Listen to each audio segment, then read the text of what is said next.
안녕하세요. 다세드 원장 최종인입니다. 7장 공사 재료입니다. 이 공사 재료 파트는 전기 공사 기사를 응시하시는 분들만 공부하시면 되고요. 전기 공사 산업 기사를 응시하시는 분들은 나오지 않기 때문에 공부하지 않으셔도 됩니다. 공사 재료는 말 그대로 전기 공사를 하는 데 있어서 필요한 것들, 가장 대표적으로 전선이 있을 것이고요. 뭐 애자나 혹은 지지물, 그다음에 수변전 설비 가면은 뭐 분전반도 있고 배전반도 있고, 그다음에 뭐 피레기, 피레침, 이런 전반적인 공사 재료들에 대해서 공부를 하는 겁니다. 근데 이 부분은 공사 재료이기 때문에 계산 문제는 거의 없죠. 대부분이 암기하는 문제들입니다. 그래서 조금 암기하는 분들이 싫어하는 경향은 좀 있지만은 그래도 많은 문제를, 최대한 많은 문제를 암기, 반복해서 공부하시다 보면은 또 점수가 잘 나오거든요. 그래서 전기 응용 및 공사 재료에서 전기 공사를 공부하시는 분들이 더 좋아하는 경향도 있습니다. 그러니까 설비 과목과 유사하게 암기 문제가 많기 때문에요. 하여튼 우리 전기 응용 및 공사 재료 마지막 7장입니다. 한번 시작해 보도록 할게요. 첫 번째, 이제 전선과 관련해서 전선 재료 및 기계 재료입니다. 전선은 어떻게 되어 있어요? 우리가 전선의 가운데는 이렇게 도체가 있죠. 이 도체가 구리 혹은 알루미늄 등으로 되어 있습니다. 그리고 이 바깥에 피복이 되어 있죠. 피복이 되어 있는데 이 피복이 고무나 비닐 이런 것들로 이루어져 있죠. 그래서 지금 얘기하는 것은 전선의 재료에서 구리나 알루미늄 같은 것들은 전선 재료입니다. 전선 자체의 재료. 그 다음에 여기 비닐이나 고무 있죠. 이런 것들은 전선을 둘러싼 전련 재료. 전기가 통하지 않도록 해주는 전련 재료. 그래서 전선 재료는 구리나 알루미늄, 전련 재료는 고무나 뭐 폴리에틸렌 이런 것들, 비닐 이런 것들입니다. 그래서 전선 재료 구비 조건 한번 볼게요. 도전율이 클 것보다 전기가 잘 통해야 되겠죠. 그래서 저항이 작고 저항이 작다는 것을 도전율이 크다라고 표현합니다. 인장 강도가 클 것. 인장 강도 뭐예요? 당긴다는 거죠. 당겼을 때 끊어지지 않아야 한다. 가요성이 클 것. 노래를 잘 부를 것 아니죠. 가요성 뭐예요? 잘 구부려져야 됩니다. 잘 휘어져야 가선하기 쉽죠. 그 다음에 내식성이 클 것. 뭐요? 내식성. 부식에 견딘다. 잘 부식하지 않아야 된다는 것이고, 비중이 작을 것. 가벼워야 하죠. 그래서 그런 조건을 만족한 전선 재료가 뭐다? 구리나 알루미늄 등입니다. 두 번째, 전련 재료입니다. 전련 재료는 피복입니다. 전선 피복. 우리가 나전선 피복이 없는 것 빼고는 모두 피복이 있죠. 전련 전선은 피복이 하나, 케이블은 피복이 2개 이상 있는 것들이죠. 그래서 전련 재료 구비 조건으로서 전련 파괴 광도 및 전련 저항이 클 것. 튼튼해야 되고, 우리가 전련 재료는 우리가 앞에서 했던 전선 재료와 다르게 전기가 안 통해야 됩니다. 전기가 안 통하기 위해서 전련 저항이 커야 된다. 유전체 손실이 작을 것입니다. 우리가 유전체 손실이 탄젠트 델타라고 하는데 앞에서도 나온 적이 있습니다. 유전체 손실, 탄젠트 델타, 손실이에요. 유전 손실 정점 해서 앞에서 P는 손실은 유전 손실이 들어간 이 공식을 이용한 그 손실은 9분의 5에 F 입실론 S E의 자승의 탄젠트 델타의 10의 마이너스 12승. 이런 공식이 있었죠. 이런 공식이 우리가 유전가열에서 유전가열에서 이런 유전체 손실이 들어간 이 공식을 언급한 적이 있습니다. 여기서 이 탄젠트 델타가 유전체의 손실인데 당연히 손실이니까 적을수록 좋겠죠. 당연히 기계적 강도는 클수록 좋고 화학적으로 안정할 것입니다. 절연재료 구분이 있습니다. 우리가 절연재료는 반드시 전선에만 국한된 것이 아니고 예를 들어서 가스 차단기 있습니다. 가스 차단기 안에는 SF6 가스라는 게 있습니다. 그것은 기체죠. 그 다음에 유입 변압기 안에 보면은 뭐다? 기름이 들어가 있죠. 전련유. 전련유는 뭐요? 액체입니다. 그래서 이런 전련 재료는 전선에만 한정된 것이 아니고 일반적인 전체에 해당되는 그런 절연 재료가 보시고요. 기체 절연 재료가 있습니다. 기체 절연 재료는 공기, 질소, 프레온, SF6 가스. SF6 가스는 무기질입니다. 뭐 불에 잘 안 타는 그런 무기질과 유기질은 성분이 탄소가 들어가 있다 없다에 따라서 구분이 됩니다. 탄소가 들어가 있으면 불에 잘 타고 그렇게 되면은 우리가 약간 그 절연을 하는데 어려움이 있겠죠. 불이 잘 타니까. 그래서 기체 절연 재료에는 공기, 질소, 프레온, SF6 가스가 있다. 이 SF6 가스는 또 뒷부분에도 나올 겁니다. 가스 차단기에 들어가는 것이 가스가 SF6 가스고요. 두 번째 액체 절연 재료가 있습니다. 액체 절연 재료는 뭐 대표적인 것이 변압기, 유입 변압기에 들어가는 거. 그래서 전련유, 그다음에 전련 바니쉬 등이 액체 절연 재료고요. 고체 절연 재료는 조금 전에 언급한 것처럼 유기질과 무기질이 있습니다. 유기질, 무기질, 탄소의 함유 유무기 때문에 그런 복잡한 것까지 공부하지 않으셔도 되고 그냥 유기질과 무기질이 있는데 유기질이 좀 더 온도가 낮은 거예요. 종이, 고분자 화합물, 종이 같은 것들. 그 다음 무기질이 운모, 성면, 세라믹, 유리. 어떤 것이 절연이 더 잘 될까요? 어떤 것이 온도에 더 잘 견딜까요? 종이보다는 세라믹, 유리 이런 것들이 더 잘 견디겠죠. 예. 그래서 무기질은 운모, 성면, 세라믹, 유리 이런 것이고요. 유기질은 종이가 대표적인 겁니다. 그래서 뒷페이지에 가면은 이런 것이 있어요. 보세요. 절연물의 최고 허용 온도라고 해서 우리가 전동기 공부하면서 했었습니다. 그런데 보세요. 지금 뭐 Y종 A, E, B, F, H, C에서 G 종이죠, 종이. 목면 뭐 이런 겁니다. 이런 것들이 앞에서 뭐였어요? 유기질이었죠. 유기질이 온도가 낮습니다. 최고 허용 최고 온도가 약 90도 정도가 됩니다. 그래서 이런 것들은 저전압의 기기에 한해서 사용이 되는 겁니다. 온도는 앞에서 제가 그 전동기 하면서 했기 때문에 반드시 암기하고 계셔야 됩니다. YA, BF, HC 90, 105, 120, 130, 150, 180, 180 초가. 그리고 이 각각의 종별에 따른 주요 절연 재료 했을 때 조금 전에 뭐였어? 무기질에 운모, 성면, 세라믹, 유리 이런 거 있었죠. 운모 이런 것들, 성면, 도자기 이런 세라믹이죠. 유리 이런 것들이 뭐다?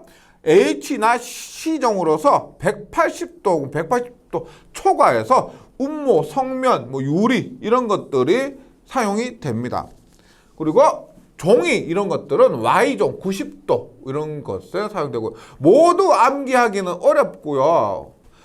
우리가 종이 이런 것들, 목면, 견 이런 것들이 Y종 낮은 곳에 사용되고 마이카, 성면, 유리, 섬유 대표적인 것이 우리가 H종입니다. 우리가 건식 변압기, H종 건식 변압기 많이 얘기를 합니다.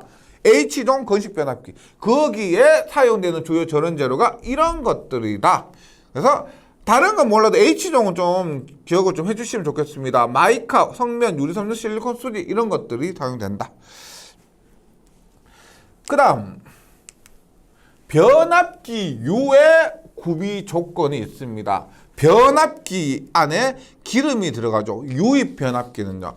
거기에 들어가는 이 변압기 U는 전련유라고 하고 구비 조건으로서 전련 내력이 크고 이건 당연하죠. 전련에 견디는 힘이 크고, 인화점, 불이 붙는 온도가 높고, 응고점, 어는 온도가 낮을 것. 두 번째, 고온에서 화학적으로 안정될 것. 변압기가 우리가 과부하가 걸리고 하면 열이 굉장히 발생하는데 그 온도가 높아지는 것에 잘 견딜 것, 안정할 것이고요. 점도가 낮고, 점도는 끈적이는 겁니다. 변압기 기름이 끈적이는 것보다 끈적이지 않는 것이 좋아요. 그래서 점도가 낮고 냉각 효과가 클 것. 자심재료입니다. 자심재료를 하면은 우리가 가장 대표적인 것이 변압기에 철심 생각해 주시면 돼요. 변압기 철심, 혹은 전동기에도 철심 있죠. 구리 부분 아니고 철덩어리 부분. 여기에는 우리가 자속이 흐릅니다. 자속. 그래서 자심 재료, 변압기 철심 부분, 자속 흐르는 부분, 이렇게 이해하시면 전기 저항률이 높을 것. 우리가 이런 변압기 철심에 자속은 잘 흐를수록 좋죠. 그런데 여기에 전류는, 변압기 철심에 전류는 낮아야 됩니다. 잘 흐르면 안 돼요. 따라서 전류가 잘 흐르지 않아야 되기 때문에 저항은 클수록 좋습니다. 전기 저항률이 높을 것. 그 다음에 투자율이 크고 보자력이 작을 것. 투자율이 크다는 것은 자속이 잘 흐른다는 겁니다. 자심재료는 투자율이 크고 보자력이 적을 것. 히스테리시스 손실을 작게 할 것. 당연히 변압기 철심의 히스테리시스 손실이 뭐예요? 히스테리시스 손실이 철손입니다. 철손, 와르손. 그래서 손실 자체는 당연히 작아야 되고, 포화 자속 밀도는, 포화되는 자속 밀도는 높아야 됩니다. 그래서 여기까지는 우리가 변압기 구비 조건, 뭐 전선 구비 조건, 자심재료 구비 조건, 깊이 들어간 것이 아니고 결과만 말씀드린 겁니다. 근데 이런 부분은 우리가 전기 기기 파트나 혹은 전기 자기학에서 공부하는 것도 그냥 요약해 놓은 거라고 보시면 되고요. 결과만 쭉 정리를 해 주시기 바랍니다. 그 다음에 전선과 케이블이 있는데 간단하게 한번 구분 한번 해볼게요. 보세요. 보세요. 전선을 구분합니다. 재료에 따라서 전선을 어떤 재료를 사용했느냐 따라서 동선이 있습니다. 구리가 있고요. 알루미늄선이 있습니다. 알루미늄선. 우리가 전기가 통하는 부분, 도체라 그럽니다. 그 부분에 구리를 사용했느냐 알루미늄을 사용했느냐 따라서 동선과 알루미늄선으로 구분이 됩니다. 그 다음에 피복에 따라서 그 다음에 여기 뭐 하나 더 한다고 하면은 동선 알루미늄선 있고 합금도 있죠. 합금은 뭐 구리와 철을 합금한 것, 그 다음에 뭐 여러 가지 구리, 그 다음에 알루미늄 이런 것들을 합해 놓은 것들을 합금선이라 하고요. 피복에 있어서는 피복이 없다, 나전선이라고 합니다. 나전선. 피복이 없으면 나전선. 피복이 한 개다, 전련전선입니다. 2개 이상이다, 이것을 케이블이라고 합니다. 피복에 따라서. 그 다음에 또 뭐가 있느냐, 여기에 나오는 것처럼 도체 개수가 한 개다 그러면 단선, 2개 이상이면은 연선, 여러 가닥이면은 연선, 이렇게 구분이 합니다. 그래서 피복에 따라서 지금 전련전선과 케이블 이렇게 구분을 했죠. 지금 여기 나온 게 뭐냐, 전선과 케이블인데요. 전선과 케이블인데 말씀드렸지만 전선, 케이블, 전련전선, 나전선, 케이블이 이렇게 구분이 된다는 겁니다. 그에 따라서 도체 개수에 따라서 한 개일 때 단선, 2개 이상 때 연선, 그 단선과 연선을 여기에서 언급을 하고 있습니다.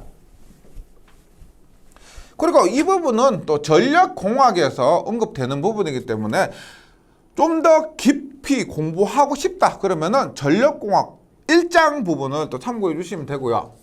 그래서 단선과 연선 보겠습니다. 단선은 한 가닥이요. 도체가 한 가닥이고 연선은 두 가닥 이상. 그런데 단선은 당연히 공부할 필요가 없겠죠. 한 가닥밖에 없으니까. 연선은 좀 구조나 가닥수 등에 대해서 한번 공부를 해보도록 하겠습니다.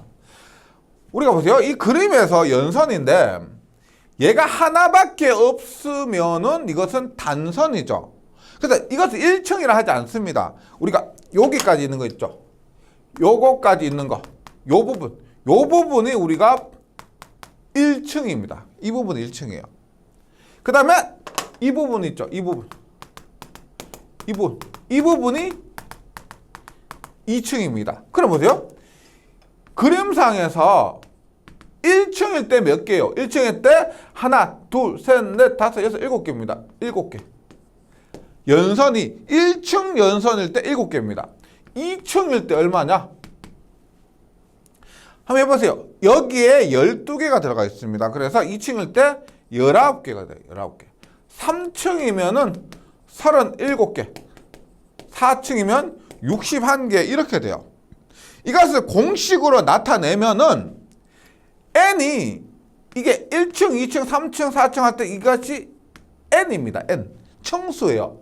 그래서 총 소선수는 3n의 n 플러스 1 플러스 1. 3n의 n 플러스 1 플러스 1. 만약 1을 집어넣어 볼게요. 1층이다. 그럼 얼마? 1층이면 2, 6 이라니까 1층이면은 7이죠. 7. 2층이면 얼마예요? 3에 6. 18에 1하니까 2층이면은 19가 됩니다. 그래서 총 소선수를 구하는 공식은 3n의 n 플러스 1의 플러스 1이다. 네, 외워주시고요. 연선의 단면적은 뭐냐? 지금 연선의 단면적 하면 이렇게 되는 거죠. 이 하나의 단면적을 A라고 했을 때 연선 전체 단면적은 뭐예요? 총 가닥수가 n 가닥이면은 연선의 단면적은 이렇게 구합니다. 하나의 단면적 곱하기 총 소선수. 연선의 단면적은 하나의 단면적 A 곱하기 총 소선수로 구할 수가 있습니다.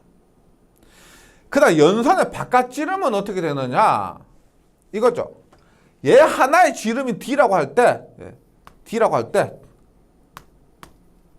요거 보세요. 만약에 1층이다 그러면 어떻게? 1층일 때는 하나, 둘, 세 개입니다. 1층일 때는 한 개, D 곱하기 3이 되죠. 2층일 때 어떻게 돼요? 하나, 둘, 셋, 넷, 다섯 개 되죠. D 곱하기 5가 됩니다. 3층이면 7이 되겠죠. 이것도 공식으로 전체 바깥지름, 이 바깥지름 있죠. 이 바깥지름이 어떻게 되느냐? 1 플러스 2ND. n은 층이라 그랬죠. 1층일 때는 얼마? 1층일 때는 3이 됩니다. 3. 2층일 때는 5가 되고요. 3층일 때는 7이 됩니다. 이렇게 연선의 총 소선수, 연선의 단면적, 연선의 바깥지름을 구할 수가 있습니다. 공식으로 이렇게 하셔도 되고요. 근데 아시겠지만 지금 이 그림을 그리면 공식으로 외우지 않더라도 이 그림만 그릴 수 있으면 구할 수는 있습니다. 네. 그래서 연선에 대해서 한번 정리를 해주시고, 그 다음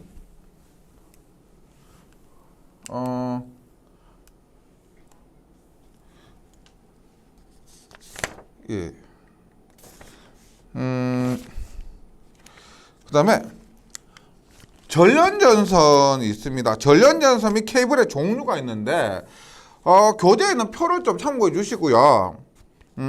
몇 가지만 좀 암기해 주시면 좋습니다. 전련전선의 종류가 있는데 보세요. 전련전선에서 E가 들어갑니다. E가 들어가면 이것은 폴리에틸렌입니다. E가 들어가면 폴리에틸렌. 그 다음에 C가 들어가는 건 C는 많아요. 일단 가교 폴리에틸렌. 가교성이 있는 폴리에틸렌이고, 그 다음에 제어 있죠. 제어, 컨트롤 할 때. 제어할 때도 C가 들어갑니다. 그 다음에 클로로프렌도 C가 들어갑니다. C가 의미하는 거지. 그 다음에 V는 뭘까요? V는 뭐다? 비닐. V는 비닐. 그리고 N은 뭘까요? N은 네온입니다. 네온. 그 다음에 O가 있습니다. O는 우리가 아우터, 밖이죠. 밖. 그래서 옥외용이 되고요. 또 R이 있어. R은 고무가 영어로 루버해서 R은 고무가 됩니다. 그래서 교재에 있는 내용 한번 참고해 주셔서 OW에서 O는 뭐라 그랬어? O는 옥외라 그랬죠. OW는 옥외용 비닐 전련 전선. OE는 뭐예요? OE는 옥외용 뭐다? 폴리에틸렌 절연 전선. 이렇게요. OC는 뭘까요? O는 옥외니까요. C는 이 중에 하나인데 옥외용 뭐다? 가교 폴리에틸렌 전련 전선. 이렇게 외우시면 됩니다. D는 인입용입니다. DV는 인입용. 비닐 전련 전선이고, D는 인입이고요. V는 비닐입니다. 그 다음에 NR은 일반용 단심 비닐 전련 전선. NR은 일반용, N은 뭐 여기서 네온이 아니고 N은 노말 이런 의미겠죠. 일반용 단심 비닐 전련 전선이고, NRI가 있습니다. NRI는 70과 90 있죠. 여기서는 온도입니다. NRI에서 70도까지 90도까지 사용되는 전선이라고요. NRI는 기기 배선용 단심 비닐 전련 전선이 됩니다. FL은 앞에서 나왔었죠. FL 뭐다? 일장 조명할 때 형광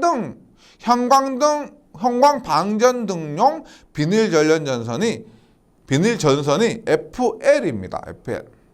그 다음 ACSR 많이 들어보셨죠? A 나오면 A는 알루미늄입니다. 알루미늄. 그래서 ACSR은 강심 알루미늄 연선. ACSR의 OC는 뭘까요? 강심 알루미늄 연선인데 옥외에다가 C는 가교 폴리에틸렌. 그래서 합치면 옥외용 강심 알루미늄 도체 가교 폴리에틸렌 전련 전선. O는 뭐다? 여기서 E는 폴리에틸렌이겠죠. 그래서 옥외용 강심 알루미늄 도체 폴리에틸렌 전련 전선이 있습니다. 그럼 만약 우리가 NRC라고 해서 NRC는 뭘까? NRC. R은 우리가 뭐다? 고무죠, 고무. R은 고무라고 그럴 거예요. C는 클로로프렌입니다.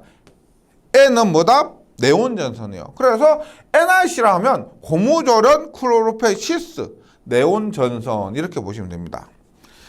그 다음에 케이블도 마찬가지예요. 케이블도 이런 식으로 보통 해석을 해주시는데 일단 CNCV가 있습니다. 우리가 실기를 공부하게 되면은 한 번씩 들어보실 건데 CNCV 우리가 전선 이렇게 했어요. 케이블 이렇게 했는데 이게 동심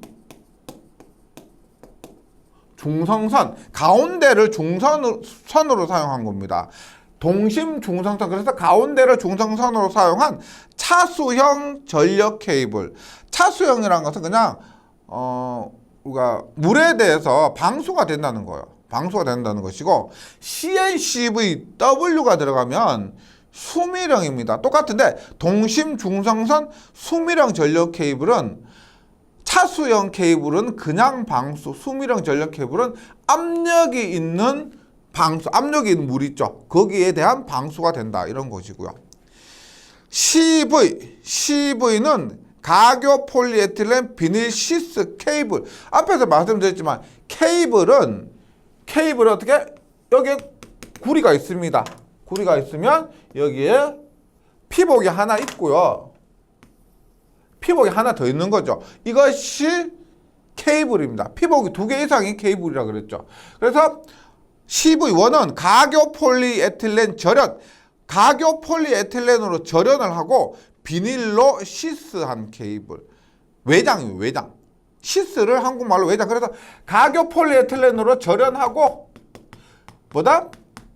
비닐로 외장한 케이블을 CV1이라 하고요.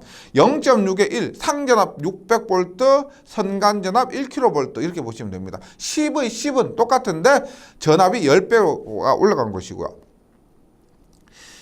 CVV는 뭘까요? CVV는 V가 비닐이죠. 그러면 VV, 비닐 전련, 비닐 시스. 전련도 비닐로 하고 시스도 비닐로 했고, 그 다음에 C는 컨트롤입니다. 제어용으로 사용된 케이블입니다. E는 뭐예요? E는 폴리에틸렌이라 그랬죠. 그래서 폴리에틸렌으로 절연하고 폴리에틸렌으로 시스한 케이블. EV는 뭐다? 폴리에틸렌으로 절연하고 비닐로 시스한 케이블. MI는 미네랄 인슐레이션 케이블. VCT는 CT가 뭐야? CT는 우리가 캡타이어 케이블입니다. 그래서 VCT는 비닐 전련 비닐 캡타이어 케이블.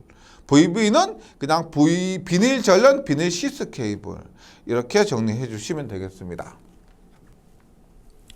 그 다음 전압의 종별에 따른 것도 있습니다. 좀 외울 게 조금 계속 나오는데 다 외우시기보다 많은 문제를 통해서 문제 확인, 문제 이론 확인, 문제 이론 확인 이렇게 공부를 해 나가시면 됩니다. 전압 종별에 따른 분류가 있는데 일단 전압 종별에 따라서 전련 전선이 있을 것이고요. 그 다음에 케이블이 있을 것입니다. 케이블은 저압 케이블, 고압 케이블, 특고압 케이블 이렇게 나눠질 겁니다. 그래서 저압 전련 전선, 저압 전련 전선 같은 경우는 전압이 낮죠. 그래서 피복 같은 것도 조금 그 강도가 낮아도 될 겁니다. 그래서 여기서는 비닐이나 고무 이런 것들. 그래서 비닐 전련 전선이나 고무 전련 전선. 그 다음에 저독성 난연 폴리올레핀 전련 전선이라고 있는데 저독성 난연 폴리올레핀 전련 전선이라고 해서 예전에 우리가 지금 2010년 정도에 우리가 KC 그러니까 IC 국제교육을 받아 들었습니다. 그 전에 사용되던 전선이 HIV라고 있습니다. 내열용 비닐 전련 전선이라고 있는데 이것이 HFIX 요즘은 HFIX 전선이 사용돼요. 이 HFIX 전선을 여기 나오는 저독성 난연 폴리올레핀 전련 전선이라고 보시면 됩니다. 그럼 케이블은 저압, 고압, 특고압 이렇게 나눠지는데 저압 케이블은 연피 뭐요? 연피 어디 나왔다? 어디 나왔어요? 연은 우리가 저기 화학할 때 축전지 부분한테 연축전지 할 때 납이라 그랬죠. 연피 케이블은 납피 케이블입니다. 그 다음에 클로로프렌 외장, 비닐 외장, 폴리에틸렌 외장, 무기물 전련 케이블, 금속 외장 케이블의 유선 텔레비전용 급전 겸용 동축 케이블이 되고요. 그래서 저압 케이블은 이런 것이 되고 그래서 고압 케이블을 외워주시기 낫습니다. 클로로프렌 외장 케이블은 저압도 되고 고압도 됩니다. 비닐 외장 케이블도 저압, 고압 모두 되고요. 폴리에틸렌 외장도 모두 되는데 여기에 고압에는 저압에서 추가해서 뭐가 된다? 콤바인 덕트 있죠. 덕트 케이블이 됩니다. 그래서 저압에서 클로로프렌, 비닐, 폴리에틸렌이 고압에 해당되고 거기에다가 콤바인 덕트는 고압에만 해당된다. 그래서 시험에 자주 나오겠죠. 저압에는 해당되지 않고 고압에만 해당되니까. 특고압 케이블은 전련체가 에틸렌, 프로필렌, 고무 혼합물 또는 가교 폴리에틸렌 혼합물인 케이블로서 선심 위에 금속적 전기적 차폐층을 설치한 것. 그것하고 이건 좀 말이 길죠. 파이프형 압력 케이블 그 다음에 그 밖에 금속 피복 금속으로 피복한 거 이런 것들이 특고에 해당이 됩니다. 네. 다음 전선 및 케이블의 허용 온도가 있습니다.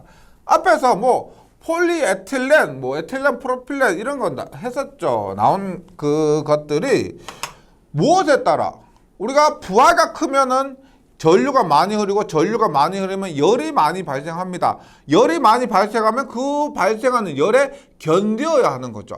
그럼 우리가 지금 허용 온도가 있는데 전력물의 허용 온도가 예를 들어서 70도까지 오를 일이 없다. 그러면은 전력물을 염화 비닐 PVC를 사용하면 됩니다. 그 다음에 가교 폴리에틸렌 XLP하고 에틸렌 프로필렌 고무 혼합물 EPR 이런 것 있죠. 우리가 앞에서 뭐 HF, IX 이런 거 했죠. IX 이런 것들을 90도까지입니다. 근데 제조사마다 조금 다른 경우가 있어서요. 일단 이거는 전력물의 종류로 암기를 해주시기 바랍니다. 가교 폴리에틸렌과 그 다음에 뭐 EPR 있죠. 에틸렌 프로필렌은 90도. 무기물로서 PVC, 피복 또는 나전선, 사람 접촉 우리가 없는 것 무기물로서 70도까지입니다. 똑같고 염화 비닐과 똑같고 그 다음에 무기물에 접촉에 노출되지 않고 가연성 물질과 접촉 우리가 없는 나전선은 105도까지가 됩니다. 전력물의 허용 온도.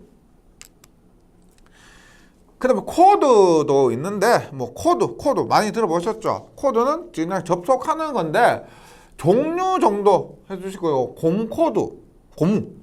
비닐 코드는 비닐로 된 코드인데 여기서는 뭐 표준 길이 100m 정도 비닐 코드가 있고 금사 코드는 뭐요?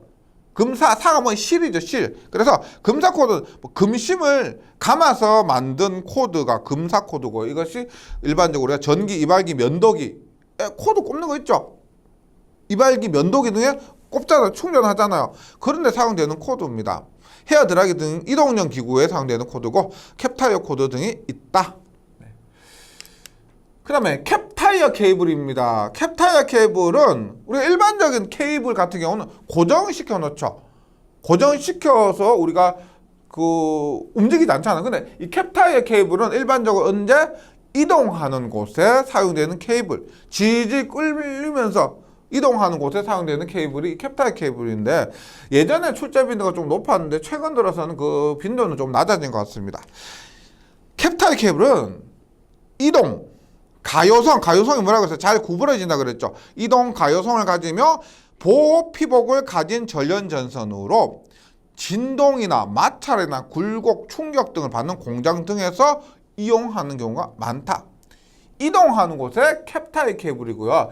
종류가 1종, 2종, 3종, 4종입니다. 이것은 우리가 뭐 전련, 피복 등에 따라서 달라지고 1종, 2종은 고무 절연체 캡타이어 시드로 이루어져 있고요. 3종은 여기에다가 범포라고 해서 한층 더 이루어져 있고 4종은 고무 시드까지 여기 2번 있죠. 이 고무 시드까지 이루어진 겁니다. 그래서 캡타이어 케이블에서는 자주 나오는 것이 어떤 것이 있냐면 뭐 교재 보시면 3번에 구조 및 고무질에 따라서 1종, 2종, 3종, 4종으로 이루어져 있고 그 다음에 심에 따라서 지금 여기에 2심, 3심, 4심이잖아요. 심에 따라서 우리가 단심에서 5심까지로 이루어져 있습니다. 캡타이어 케이블의 색깔인데 단심은 흑색이고요. 5심은 흑백, 정록, 황입니다.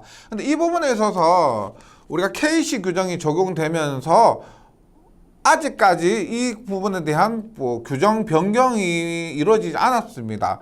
혹시라도 KC 규정과 관련해서 이 부분에 대한 색깔 변경이 이루어지면 제가 공지를 통해서 올려드리도록 하겠습니다. 현재 제가 촬영하고 있는 이 시점까지 이 캡타이어 케이블의 색깔이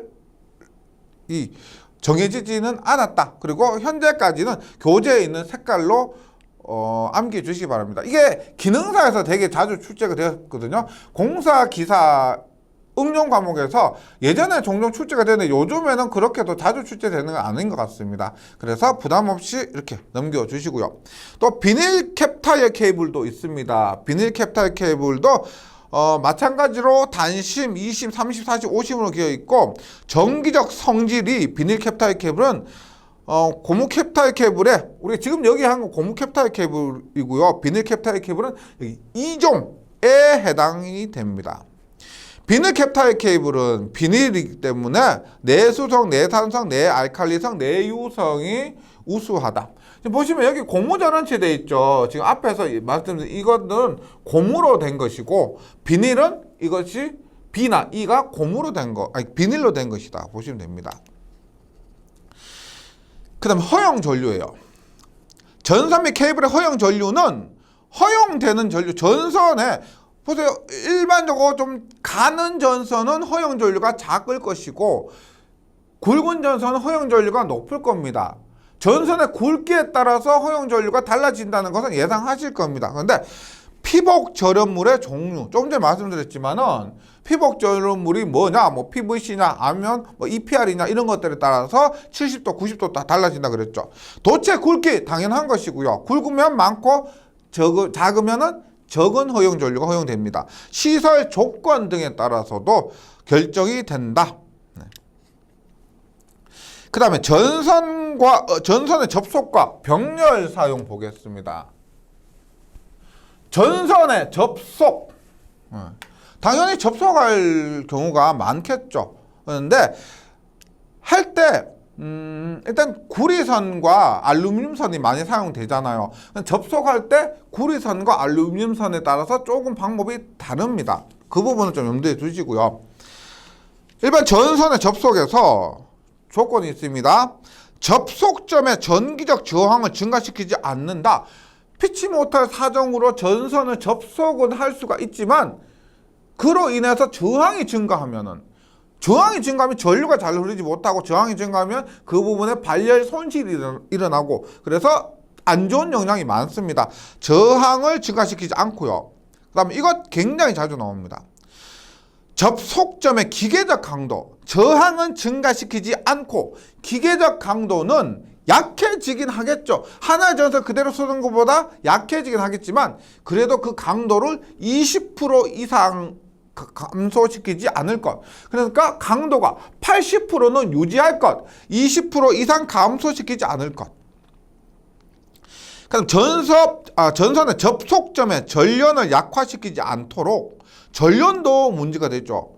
우리가 피복을 통해서 전선을 잡아도 감전이 안 됐는데 접속하면서 피복을 하지 않으면 어떻게 돼요? 감전이 되겠죠. 그래서 전련을 약화시키지 않도록 하는 것이 테이프, 저런 테이프 잘 아실 겁니다.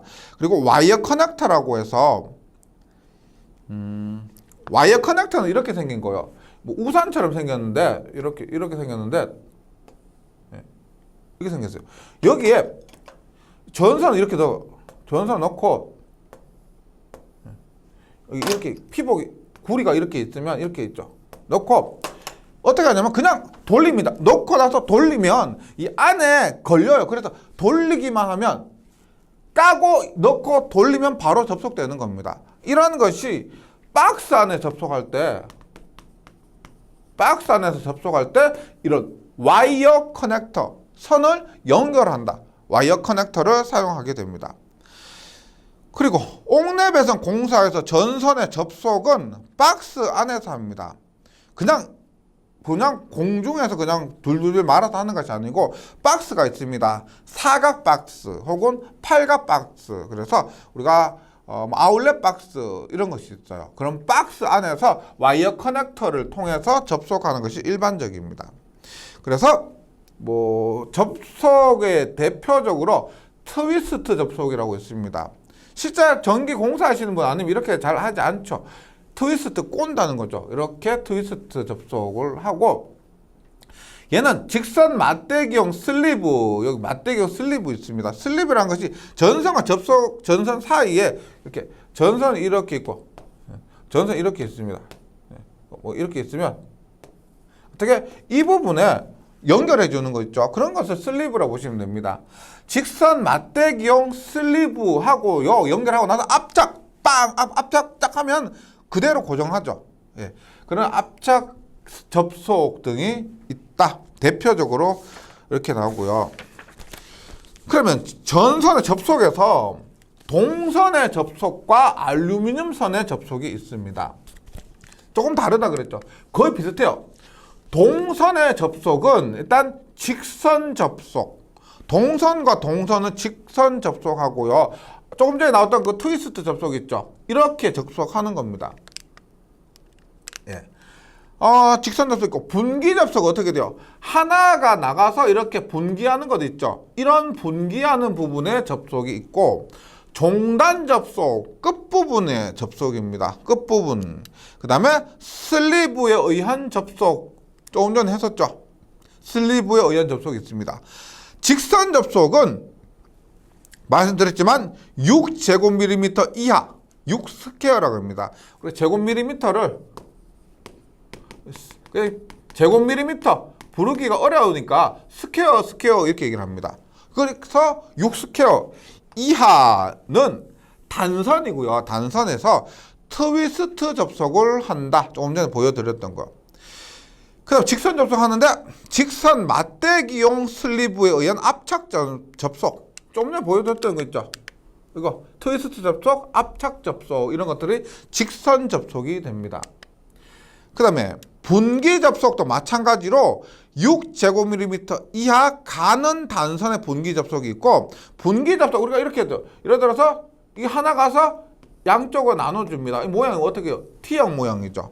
T형 커넥터에 의한 분기 접속이 있고 이것은 단선이나 연선에 사용할 수가 있습니다. 종단 접속은 말 그대로 끝부분의 접속이고요.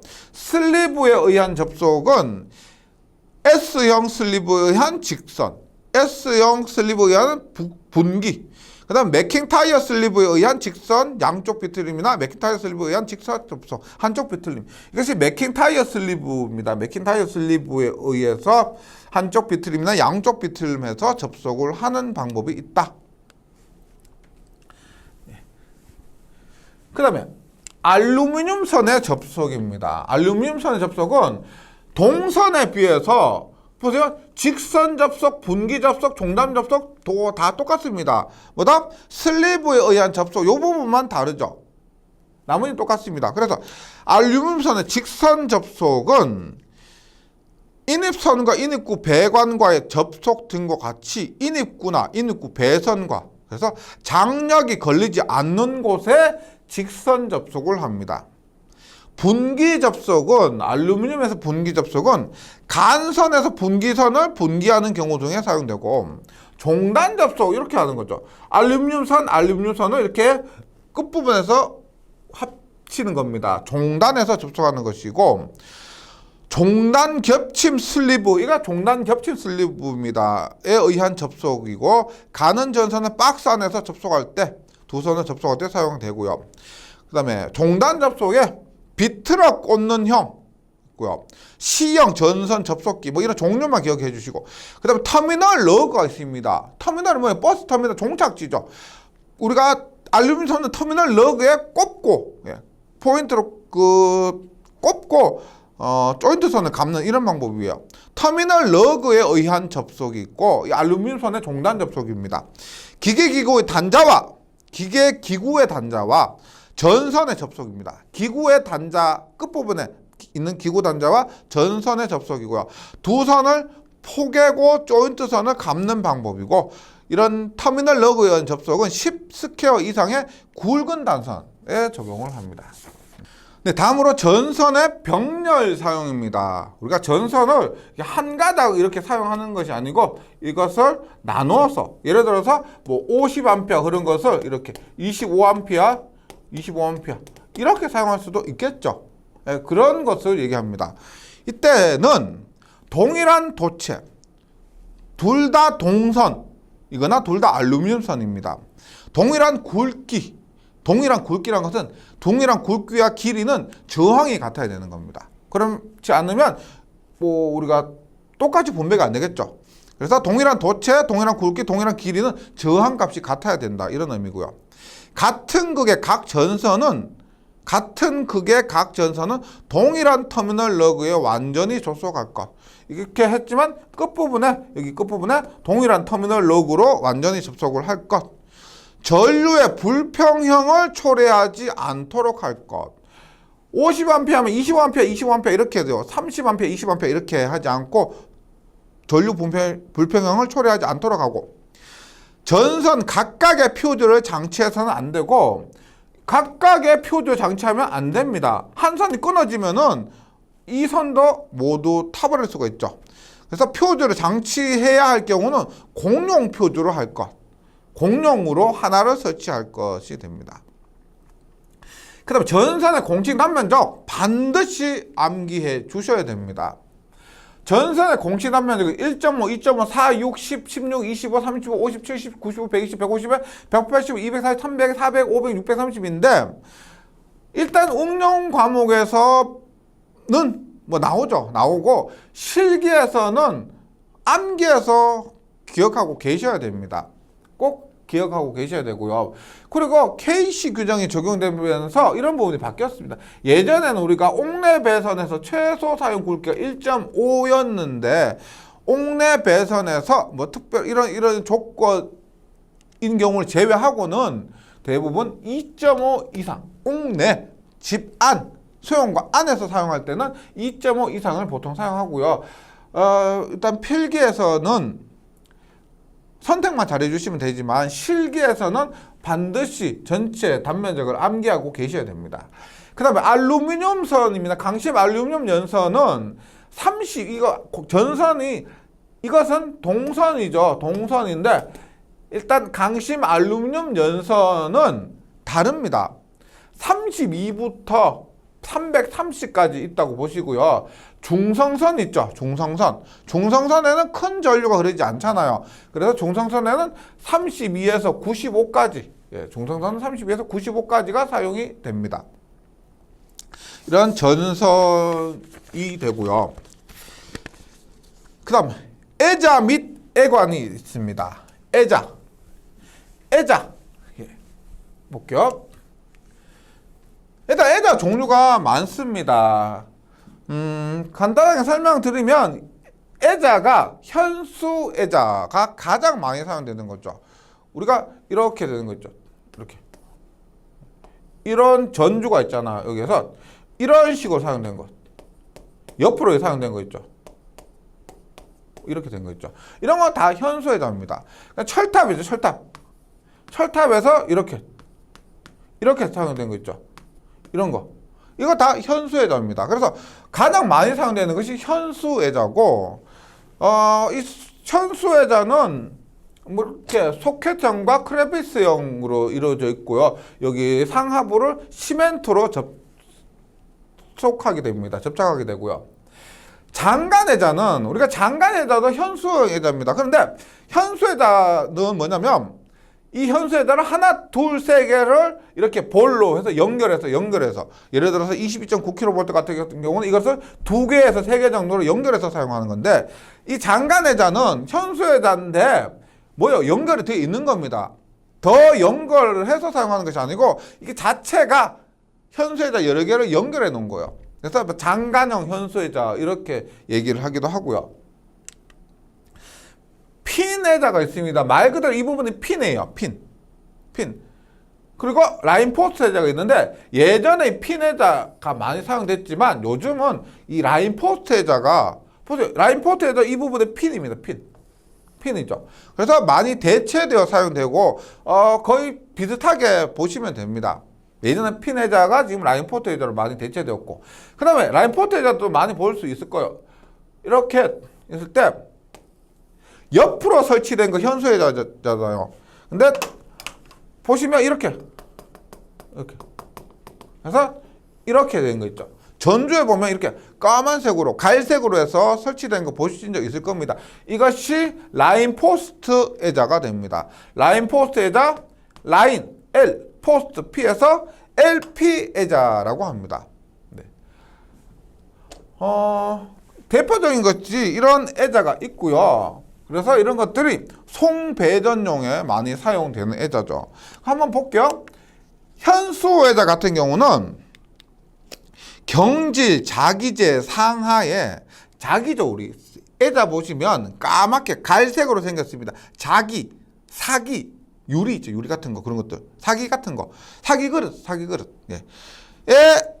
연결 금구를 시멘트로 접착시켜서 만든 것으로 전압에 따라 필요한 개수만큼 연결해서 사용할 수가 있다. 그리고 송배전용, 전기 철도용의 전선로 및 발변소 통신선용의 일용으로 사용되면서 보통 송전용으로 이 지름 있죠? 이 지름. 이게 250mm, 250mm짜리가 사용되고요. 180mm도 있습니다. 그리고 이 부분은 전력공학에서도 공부하는 내용인데 전압에 따른 현수회자 연결 개수가 22.9kV에는 2개에서 3개, 66kV는 4개에서 6개. 근데 66kV 우리 요즘에 잘 사용하지 않죠. 154kV가 10개에서 11개, 345kV가 18개에서 20개, 765kV가 40개에서 45개 정도 연결해서 사용을 합니다. 장간애자예요. 장경간 현수애자 해서 애자를 금속구로 연결하지 않고 이것처럼 금속구로 연결하지 않고 한 본의 전련체로 사용을 합니다. 모양은 상하캡이 있을 뿐 중간은 자기로 되어 있고요. 우리가 이것들 장간애자가 하는데 사기로 하나로 몸체 하나로 된 것이 있고 뭐 폴리머 이런 것도 있습니다. 그다음 핀애자 이것은 송배전용 발변소용 전기 철도 및 통신용 전선로 애자 사용되는데 소형 핀애자, 중형 핀애자, 저압 대형 핀애자 등이 있다. 최근에 많이 사용되지 않고 라인포트 애자가 많이 사용됩니다. 특고압 배전선로에 사용됩니다. 특고압 배전선로면 몇 볼트겠어요? 좀 전에 그림 그렸죠. 전주에 설치된 그 전압 얼마? 22.9kV입니다. 22.9kV 선로에 많이 설치되어 있습니다. 길 가다가 한번 찾아보세요. 라인포트 애자 쉽게 볼 수 있을 겁니다. 그 다음에 염진의 오손이 심한 지역. 염면 뭐요? 소금이죠. 그런 오손이 심한 지역은 바닷가입니다. 바닷가 염분이 많죠. 이런 곳에서 사용된다.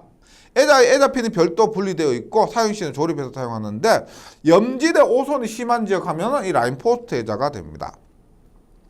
지지애자는 말 그대로 지지하는 겁니다. 뭐 달로기, 개폐기, 차단, 기타 전기기기 전련 지지에 사용이 된다. 인류애자는 인류가 뭐요? 전류가 들어간다. 인류 전류가 들어간. 예를 들어 이런 곳이 있죠.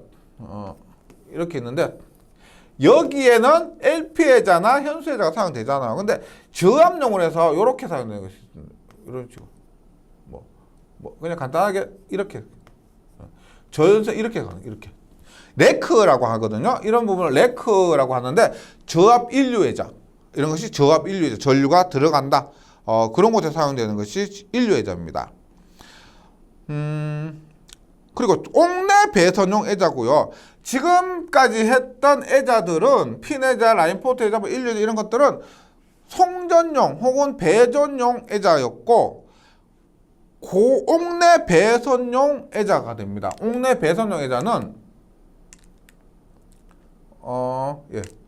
옥내 배선용 애자는 보통 노브 애자, 여기 나오는 노브 애자나 뭐 클리트 애자, 노브 애자 혹은 높 애자라고 합니다. 저압 옥내 배선의 노출 공사용 애자에는 이런 저압 노브 애자 혹은 저압 클리트가 있으며 특대노브, 대노브, 중노브, 소노브, 특소노브, 그 다음에 심공 소노브 6종류가 있는데 그림이 잘 안 보이시죠? 제가 이거 갖고 왔는데 제가 평소에 제 책상에 두고 있는 겁니다. 이게 애자예요. 노브 애자입니다. 노브 애자. 이거. 구멍 뚫려서 여기에서 우리가 그 벽에 이렇게 지지하는 거죠. 그렇게 해서 요 노브 애자입니다. 평소에 한번 식당에도 이 설치된 식당이 있습니다. 한번 보시고요. 노브 애자입니다. 여기에서도 이 노브 애자 같은 경우는 우리가 설비 과목에서도 공부를 합니다. 그래서 설비 과목에서 하는 내용과 조금 다른 부분이 나와요. 볼게요.